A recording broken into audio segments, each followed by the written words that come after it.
आपणकर जदि कुंभ राशि होइथाए तेबे एही भिडियोटी को थरे मात्र शेष पर्यंत देखंतु। कुंभ राशिर व्यक्तिविशेष मानकर जीवन एही श्री रामनवमी ठारू बदलिबाकु जाउअछि। कारण ग्रह नक्षत्र मानकर चलन रे गोटे बहुत बड़ परिवर्तन हेबाकु जाउअछि, जहा द्वारा एमानकर जीवन रे चलिथिबा समस्त दुख कष्ट एवं समस्यार अंत हेबाकु जाउअछि एवं पुणी थरे एमानकर जीवन रे खुशी फेरिबाकु जाउअछि। देखंतु शनि मंगल एवं सूर्यंकर राशि परिवर्तन हेबाकु जाउअछि, जहा द्वारा आपणकर जीवन रे किछि बड़ हेबाकु जाउअछि। आपणक जीवन रे चलिथिबा समस्त दुख कष्टर अंत हेबाकु जाउअछि। पुनर्बार एही रामनवमी ठारू आपणकर जीवन रे खुशी फेरिबाकु जाउअछि। तेबे आसंतु जानिबा एही रामनवमी ठारू आपणकर जीवन रे कौन सबु बड़ परिवर्तन हेबार अछि। एहा पूर्वरु जदि आपणकर भी कुंभ राशि होइथाए एवं आपण भी ईश्वरंकु सच्चा हृदय रे भक्ति करुथांती, विश्वास करुथांती, तेबे एही भिडियोटी को लाइक करी कमेंट बॉक्स रे जय श्री राम जय हनुमान अवश्य लिखि दियंतु। देखंतु पूर्वर आपणकर स्वास्थ्य खराब रहुथिला, धन जनित समस्या देखा देउथिला। आपण ऋण नेइथिले किंतु ऋण सुझी पारु नथिले। ऋणर भार आपणकर ऊपर बढ़ी जाइथिला। गृह परिवार रे खुशीर वातावरण नथिला। शिक्षा क्षेत्र रे समस्या देखा देउथिला। आपणकर अननेसेसरी खर्च हेउथिला। समाज रे आपणकर मान सम्मान नथिला। आपणको चाकरी प्राप्ति होई पारु नथिला। संतान संतति पाई आपण चिंतित थिले। आपणकर व्यापार वाणिज्य रे लॉस हेउथिला। प्रेम जीवन रे मध्य समस्या देखा देउथिला। तेबे एही भली जहा भी समस्या आपणकर जीवन रे चालुथिला ताहा एबे दूर हेबाकु जाउअछि। एही रामनवमी ठारू आपणकर जीवन रे पुणी थरे खुशी फेरिबाकु जाउअछि। आपणक जीवन रे नूतन सूर्य उदय हेबाकु जाउअछि। बंधुगण, आपण माने समस्त जानिथिबे कि आपणक राशि रे वर्तमान शनिकर 7.5 चालुअछि एवं एही रामनवमी ठारू शनि 7.5 तृतीय चरण आरंभ होइजिब, जहाँकि आपणक पाई शुभफल ही प्रदान करिब। शनि आपणकर राशि ठारू द्वितीय भावर चलन करिबे, धन भावर चलन करिबे।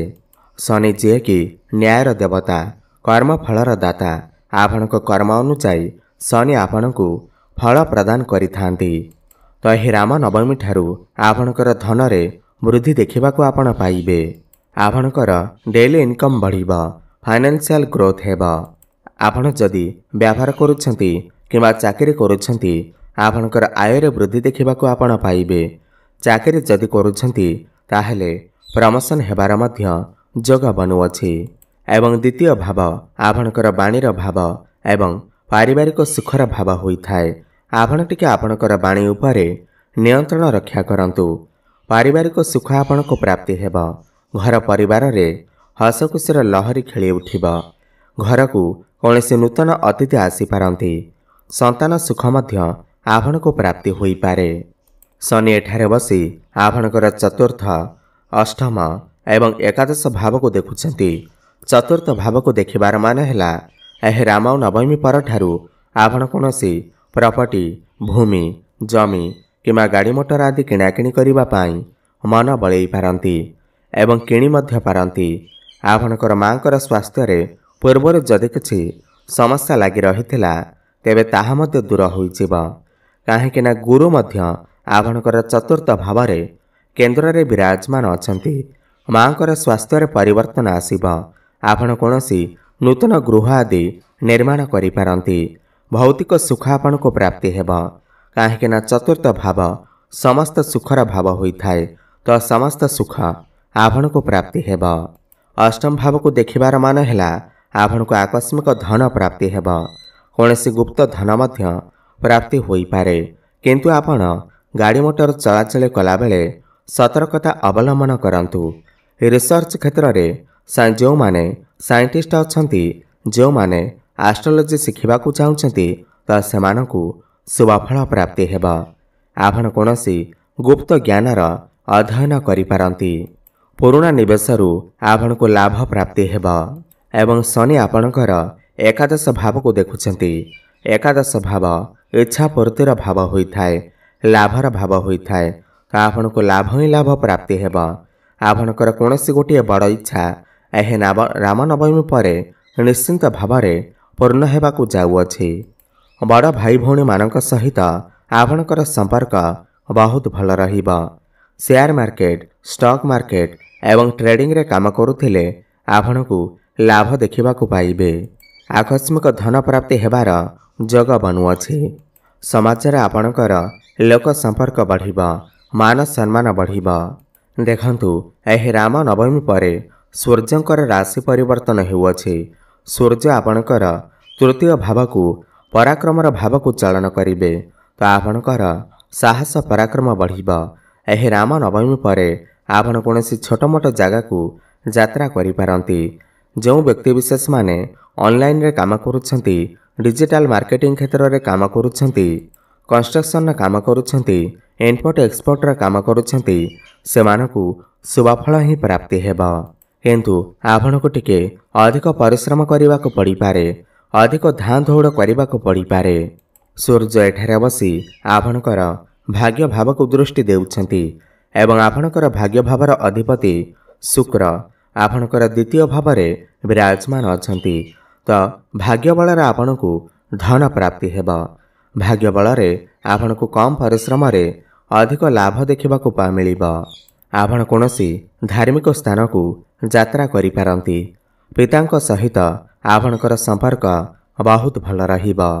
आपण कौनसी बड़ कार्यर आरंभ करिपारंती किंवा कौनसी बड़ इन्वेस्टमेंट करिपारंती। समस्त क्षेत्र में भाग्य आपणकर साथ देब। देखंतु गुरु आपणकर चतुर्थ भाव केन्द्र रे बहुत भल भाव विराजमान अछंती एवं नक्षत्र परिवर्तन करुछंती एवं सीधा दृष्टि आपणकर क्यारियर भाव दशम भाव उपर को देउछंती। जो व्यक्ति विशेष मानक पाखरे कौनसी भी चाकरी बाकरी नथिला, जो माने बेरोजगार थिले, तो सेमानकु नूतन चाकरीटीए प्राप्ति होई पारे। चाकरी सुख आपनको प्राप्ति हेब। प्रमोशन हेबार मध्य जग बनुअछि।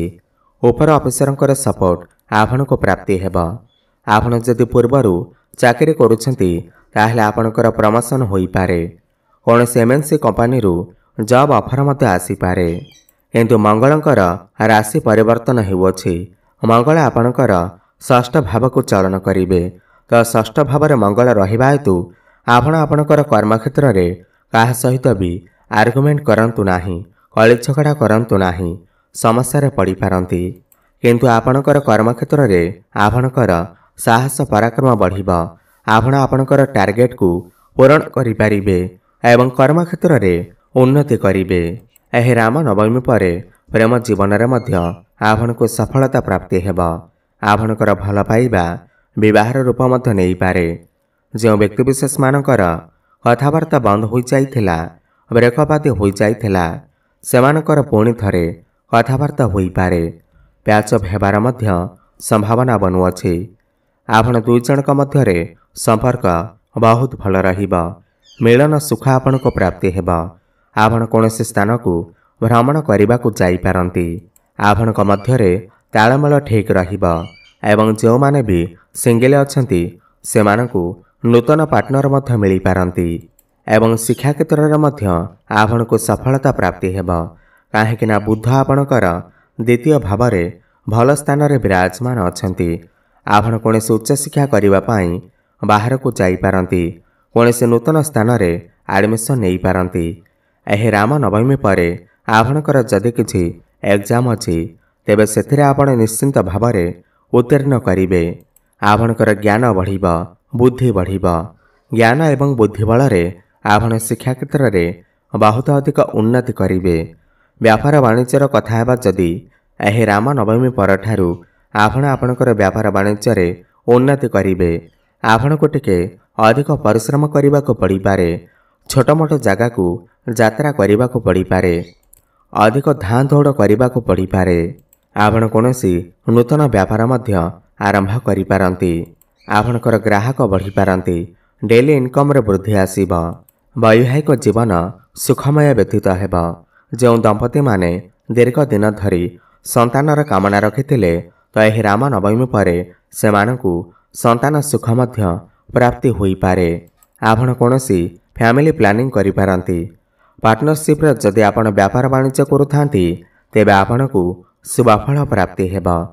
आपणकर स्वास्थ्य यह रामनवमी परठारु बहुत भल रहिब। काहेकि ना शनिंकर चलन द्वितीय भावक होई सारिछि। तो पूर्वर जदि आपणकर स्वास्थ्य किछि समस्या लगी रहिथिला ताहा सब दूर होई जिव। आपण स्वास्थ्यवान अनुभव करिवे। तो मोटामोटी देखिबाकू गले यह रामनवमी परठारु आपण समस्त क्षेत्र रे उन्नति करबाकू जाउछंती। ताहा शिक्षा क्षेत्र रे हेउ, प्रेम क्षेत्र रे हेउ, व्यापार वाणिज्य, क्यारियर क्षेत्र रे हेउ, समस्त क्षेत्र रे आपण उन्नति करबाकू जाउछंती। अधिक शुभफल प्राप्ति करिबा पाई आपण प्रत्येक दिन शनिंकर बीज मंत्र जप अवश्य करंतु। ओम प्रांग प्रिंग प्रंग सह शनिश्चराय नमः 108 थर प्रत्येक दिन जप करंतु। शुभफल प्राप्ति हेब।